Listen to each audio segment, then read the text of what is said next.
E aí eu comecei a ouvir mais mensagens de pastores da teologia reformada, eu conheci algumas conferências onde aprendi um pouco sobre os 5 pontos do calvinismo, a questão do Sínodo de Dort, que aconteceu na Holanda, né? Que foram tratados ali uma resposta àquilo que foi apresentado por Jacó Arminio e tudo mais. Eu tenho aí no meu canal, no YouTube, alguns vídeos falando sobre os 5 pontos do calvinismo.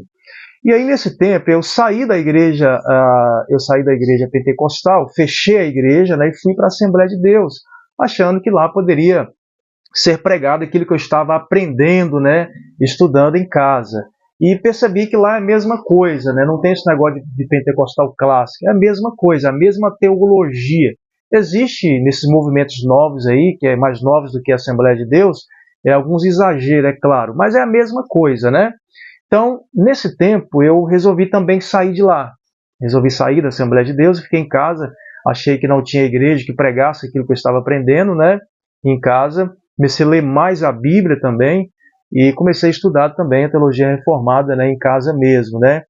E foi quando eu comecei a entender, estudando a história da igreja, como surgiu o movimento pentecostal. E eu descobri que o pai do pentecostalismo é o Charles Fox Parham, né, que ele era pastor de uma igreja metodista.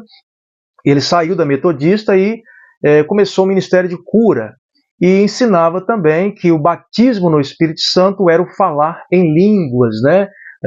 Na verdade, biblicamente falando, todos aqueles que o Senhor converte, seus corações de pedra, coração de carne, ele já é batizado no Espírito Santo. E foi isso que eu descobri também, né? E aí ele começou a ensinar isso, dizendo que somente os crentes batizados no Espírito Santo, né, supostamente, os que falam em línguas, é que não passariam pela grande tribulação. E aí eu descobri então que depois veio o William Seymour, né, um negro na época, que também ele começou a ensinar, segundo ele, recebeu esse poder do alto, né, começou a ensinar isso também. Mas resumindo a história, vimos também os dois batistas, que eram da igreja batista, eles eram suecos, que eram Daniel Berg e Gunnar Wingre também, que foram influenciados por essa falsa doutrina e vieram para o Brasil. A igreja que eles foram se tornar membros era a igreja batista, né? Porque não tinha assembleia, não existia isso antes, né? Lá nos anos 1910, né? E eles começaram de forma sorrateira a adentrar nas casas, em reunião de oração e começar a ensinar aquela doutrina que o falso mestre Charles Fox Parham começou a ensinar, né? O William Seymour também.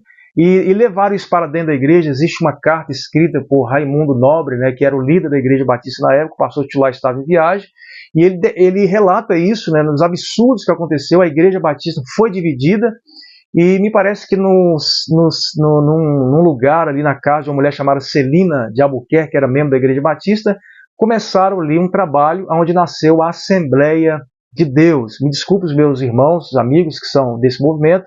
Hoje eu não consigo chamar a Assembleia de Deus, para mim é Assembleia de homens, né? Porque o culto que acontece lá dentro não é para Deus, é para o homem. Tudo, louvor, pregação, tudo voltado para o homem. Eu nunca ouvi uma mensagem falando sobre o atributo de Deus.